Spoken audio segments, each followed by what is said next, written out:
అది ఇంకా ప్రజలే తప్పు చేసినట్టు ఆయన తప్పు చేసిన మాట చెప్తలేడు.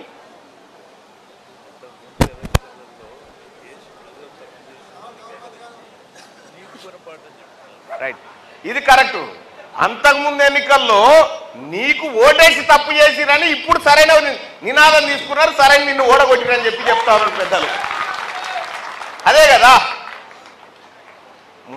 మొన్న ఇటంకర నల్గొండ ఇటంతా తిరిగి 1-2 అన్న గెలిపి మమ్మల్ని ఎంపీ సీట్లో ఉంటుండు, 1-2 అన్న గెలిపి అన్నాడు కేసీఆర్ని. 38 గెలిపిస్తేనే అసెంబ్లీకి పోలేనోడు ఈ 1-2 గెలిపిస్తే పార్లమెంట్కి పోతాడన్నా? నేను లేస్తే మనిషిని కాదు అంటాడు. ఫస్ట్ ఇవ్వాలి కదా. రైతులకేమో నైతీలు ఊకోడట.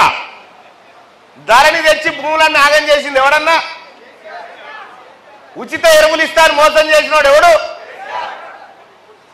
ఈ రైతాంగానికి మద్దతు ధర ఇస్తాను కొడకళ్ళ కాడ మాటిచ్చి ఎగనామం పెట్టిండు. సన్నోట్లు వండిస్తే సున్నమని చెప్పిండు, వరి వండిస్తే ఉరి అని చెప్పినోడు కేసీఆర్. రైతులకేమన్నా అయితే నేను అంటుడు. మళ్ళా ఈయన ఈ భారతదేశంలో రైతాంగం కష్టం తీర్చింది కాంగ్రెస్ పార్టీ. ఈ రైతాంగాన్ని అందుకే జై జవాన్ జై కిసాన్ అనేటువంటి నినాదాలు పుట్టినాయంటే కాంగ్రెస్ పార్టీ పరిపాలన చూసి పుట్టినాయి. ఇక ఇది అయిపోగానే ఇప్పుడు కొత్త దుకాణం మళ్ళా. ఇప్పుడు రీసెంట్గా కొత్తగా ఏం చేసినంటే కేటీ రామారావు అంటలేడా, మా జయవీరన్న చెప్తా ఉన్నాడు, యూట్యూబ్ ఛానల్ పెట్టి మా తమ్ముడు ఆ రోజు కొట్లాడిండని చెప్తా ఉన్నాడు. కేటీ రామారావు ఏమంటాడు, మేము దవాఖాన్లు కట్టినాం కానీ 32 యూట్యూబ్ ఛానళ్ళు పెట్టుకుంటే మా సర్కార్ అట్లనే ఉండేదేమో అని అనుకుంటా ఉండు ఆయన. 32 యూట్యూబ్ ఛానల్ పెట్టి చేస్తాడ. ఇక నిన్నయాలు ఏం దుకాణం స్టార్ట్ చేసిండు మళ్ళా? ఏమైంది బాయ్ సార్?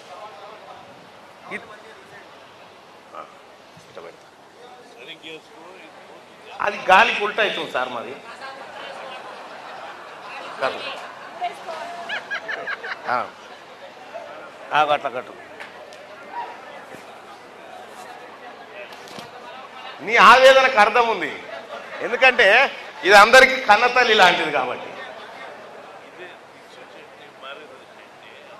అదే కరెక్టే సార్ చెప్తుంది కూడా. అయితే నిన్న మొన్న కేటీ రామారావు నిన్న ఒక పెద్ద పంచాయతీ కేటీ రామారావు దగ్గర వాళ్ళకి ఎందుకంటే ఏమైందిరా భయ్, తీన్మార్ మల్లన్న అనేటోడు యూట్యూబ్ ఛానల్ పెట్టి రోజు మన పాట పాడి మన పని చేసిండు. మరి ఇప్పుడు ఆయన ఎన్నికలలో నిలబడుతుండు, మనం ఆయన పని చేయాలి కదా. రోజు 2 వీడియోలు చేయమన్నా కదా తీన్మార్ మల్లన్న మీద.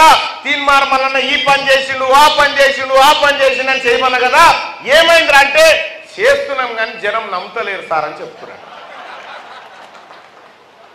చేస్తున్నాడు బాగానే కానీ జనం నమ్ముతలేరు సార్ అని చెప్తున్నాడు. బర్రెకి సున్నం వేస్తే ఆవైతే అదన్న. తీన్మార్ మల్లన్న ఎటువంటి వాడో మీ అందరికి తెలియదా? తీన్మార్ మల్లన్న ముఖ్యమంత్రి గారిని పట్టుకొని ఏమంటాడు, కేటీఆర్ బ్లాక్ మెయిలర్ అంటాడు, తీన్మార్ మల్లన్న బ్లాక్ మెయిలర్ అంటాడు. మరి నేను బ్లాక్ మెయిలర్ చేస్తే 10 ఏళ్ళు నువ్వే పవర్లు ఉన్నావు కదా, అప్పుడేం మీకినో పట్టుకోక అదే చేయాలి కదా. అది చేయలే, ఏం లేదు, బట్ట కాల్ చేయాలి, దొంగతనంగా గట్టెక్కాలనేది ఆలోచన.